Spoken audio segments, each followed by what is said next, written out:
I am not a financial advisor. This is not financial advice. Do your own research. Consult a professional investment advisor before making any investment decisions. This show is for entertainment only. Faites vos propres recherches. Here we are in another episode of the Simple Success Podcast. And this is financial life coaching from a happiness perspective.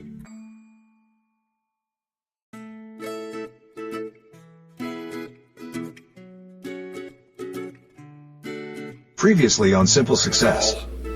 That was self-serving bias? Is that what you're saying? Great question, DT, and a pretty fun one. Babe Ruth's called shot is legendary, but it's not quite an example of self-serving bias. Unless we add some revisionist memory to it. And now, just like with a previously on thing on TV, we take you directly to this week's episode. Anything is possible. Never get that feeling, John, where something goes sideways and suddenly you're like, I should have seen that coming. oh yeah, that's a classic case of hindsight bias. The brain's way of making the past look like it was more predictable than it actually was. Like stitching a perfect narrative on top of a messy timeline. Yeah, like when I ignored that email from my advisor about reallocating funds after the market dipped. I told myself, obviously I should have moved my assets. But it wasn't obvious. Not then, anyway.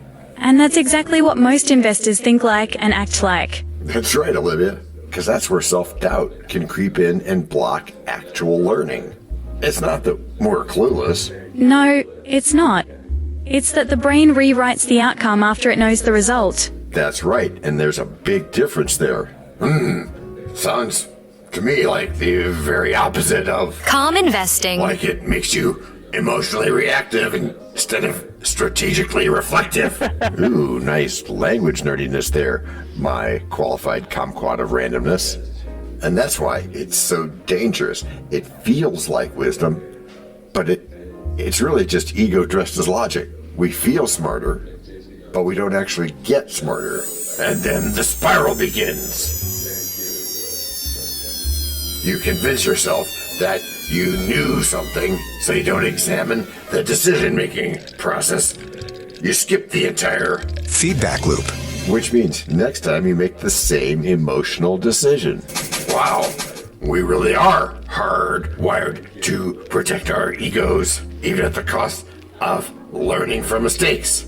It's universal.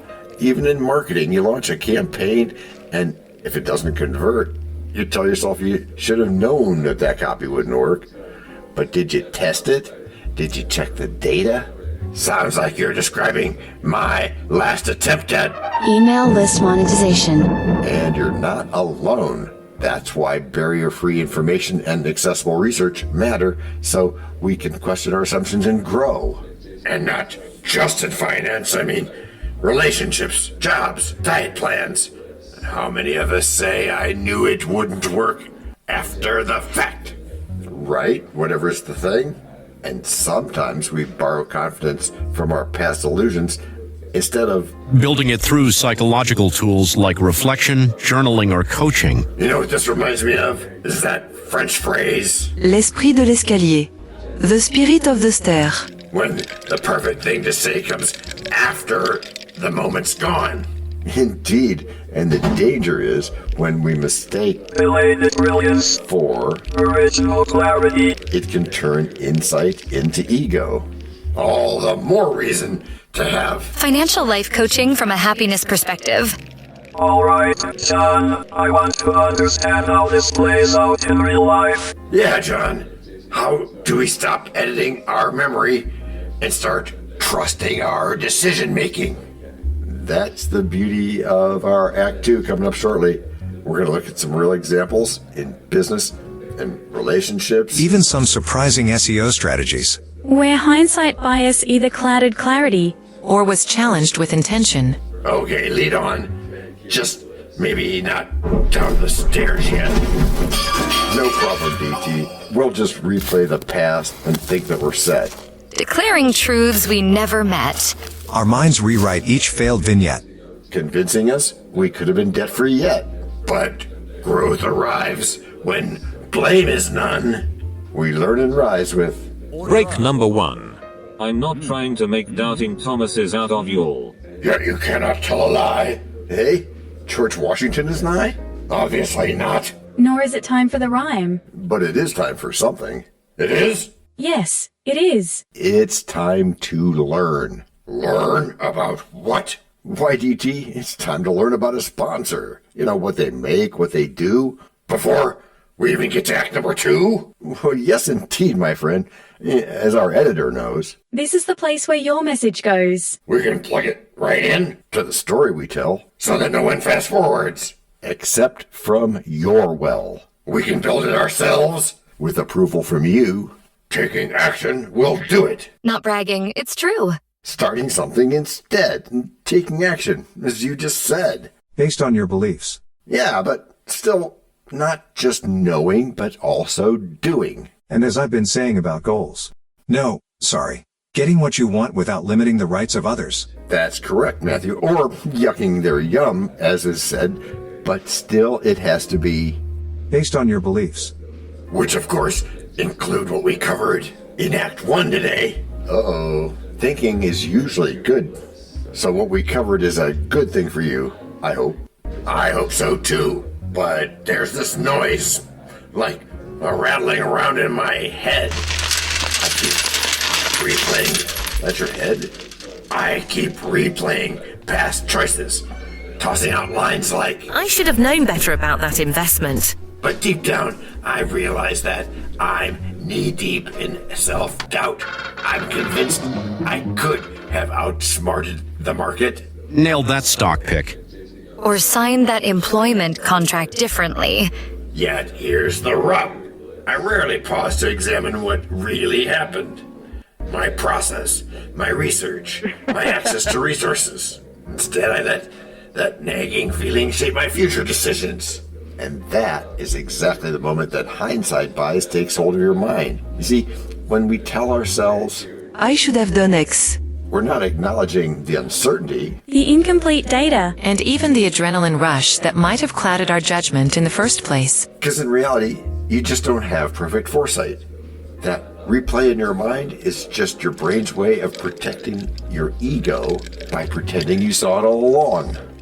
Oh, okay. And the feeling of I knew it is like a pat on the back, but a false one. It keeps us from looking at alternative viewpoints, or from asking, what did I not consider? Or which bad habits in my decision-making triggered that move? Instead, I end up trapped in that loop of regret. Exactly, and it's even more insidious when you tie it to financial opportunities or to investment convictions. You start second-guessing yourself on passive income real estate or angel investors because you assume you should have spotted every trend. But real investors, even accredited investors, know that nobody has a crystal ball. In fact, people used to ask me what the next great investment was, and I told them that if I had that kind of crystal ball, I wouldn't be having a conversation with them. You know, what you have to do is build habits of successful investing by accepting uncertainty and focusing on the process, not just the outcome. So if I want to break this cycle, I need to let go of that replay or mental looping. Yep, because there's a Buddhist concept called letting go of yesterday, which is about releasing that need to be perfect in hindsight. Because instead you learn to be present and to evaluate decisions as they happen, use cutting-edge research in cognitive psychology and brain plasticity. You guys are major geeks. Thanks, Matthew. But everybody, once you practice decluttered thinking, embracing healthy habits, and using psychological tools, you no longer get stuck on what I should have done. Okay, so let's get concrete. How might this show up in marketing best practices if a campaign flops? I mean, I know I can use earned media reports, A/B tests, and analytics to see what actually unperformed, but do I stop there? Not quite, DT. There's also open rates, click-through rates, email best practices, maybe even feed optimization. And then you learn, you iterate, and you build that high-value content. That makes sense. So instead of the I should have narrative, I can ask, what data did I miss? what can I test next? It's moving from regret to actionable insight. That's where it starts. And that applies equally to alternative marketing, audio advertising, and barrier-free information. It's about shifting from what I should have done to what can I do now. You know, this reminds me of entrepreneurial stories like Warren Buffett saying he doesn't regret losing deal after deal.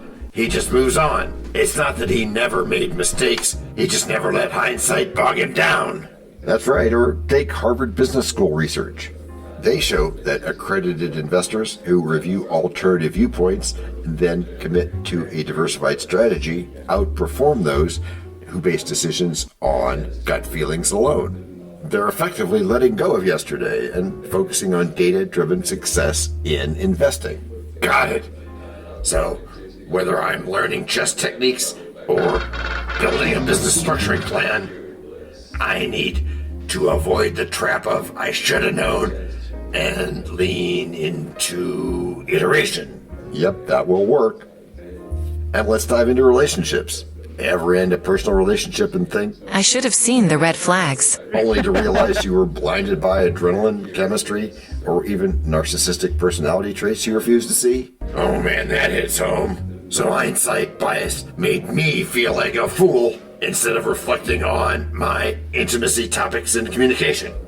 Right, and instead of growing your communication confidence, you get stuck on things like, I should have known. And you miss the chance to learn about loveliness or healthy boundaries. So the antidote is twofold. First, let go of yesterday, and second, embrace a growth mindset by actively applying feedback loops to every area of life. And it is not just about investing. True data, Monk. Each area, whether it's investing, grocery store runs, flower gardening, the automotive humor, even tango experiences, can benefit from facing hindsight bias head on. Yeah, it's amazing how pervasive it is.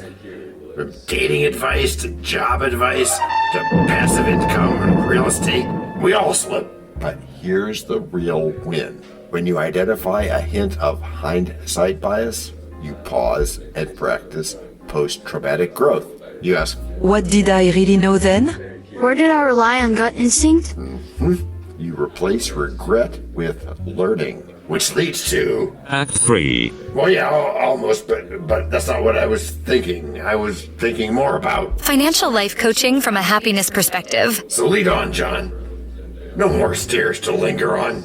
You got it, DT.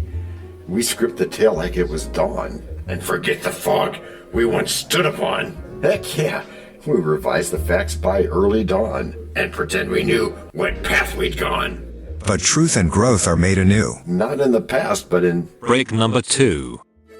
We know a lot about you already because we know ourselves. For example, we know that you know how to listen to our podcast. We also know that you probably know how to subscribe. So as soon as you're done with that, tell us your story. We have ways you can contact us. It involves a special link where you can leave us a message. We may have an email address for you as well in the future, and we'll let you know if that happens.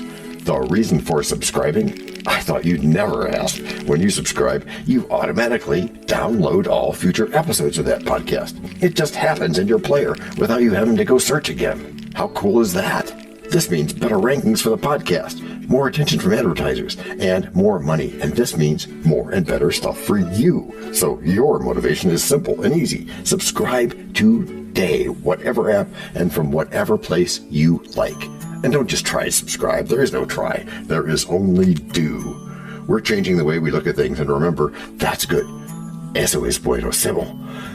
Also remember, this is financial life coaching from a happiness perspective. Coaching happiness. Our call to action is right in the show notes. Find it, and you win too. Can I simple that? Por supuesto. Of course. Just simple it. Please make sure your seatbelts are fastened and your tray tables are in their upright position. And make sure simple is a verb like Google is a verb. 我们回来了. That's we are back. So now that, in addition to being back, we've peeled it all back, what have we actually gained by understanding hindsight bias? We have perspective. Yeah, perspective. I mean, I feel like I've been chasing a ghost, trying to rewrite history instead of building a better future. And Freedom. yes, freedom. Listen to this, DT. When you stop needing to be right in the past, you free yourself to be present in the now. I like that. You know, I used to look at missed chances with regret. Now I see them as lessons with labels. And you're more likely to act on those lessons if you don't bury them in ego. And to be honest, I'm less reactive now. I don't jump to conclusions. Or pretend I had all the answers. There are answers you do not know, I take it. That pause you're describing? That's clarity. That's confidence. It even changes how I talk to others. I'm quicker to listen and slower to judge. And that's because you've replaced hindsight with humility. That's something we can all build on. So I can choose to reflect and not regret. I can reframe and not relive. That is the sweet spot. That's simple success. And it kind of rewires the way I think, doesn't it? Like to have an upgrade. Yeah, it's an upgrade. It's an emotional brain plasticity. You're not just reacting, you're creating new neural paths by choosing growth. Honestly, I'm going to use this in more than finance. Some personal stuff, even creative work. Good idea, DT. Investing and personal stuff. Hindsight bias shows up everywhere, and awareness of it unlocks better art, stronger relationships, smarter plans, better investing, whatever.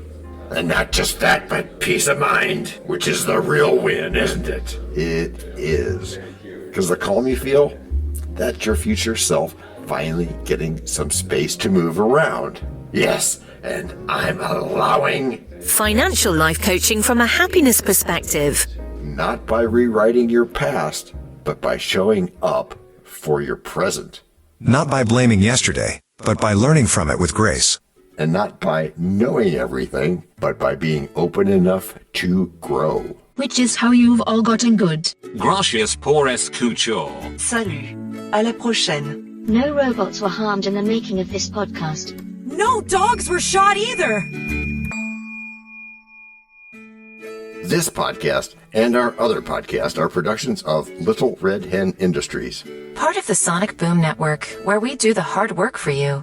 And Rishi helps our hen bake the bread by giving credit to these great people. Techno King, John C. Brandy. That's me. Alter Ego, Doubting Thomas. And that's me. Fact Checker, Napoleon Bonaparte. Social Manager, Abraham Lincoln. Always on the internet's inner tubes whatever. Media Expert, Augustus Caesar. Psychologist, William James. Sound Designer, Les Paul.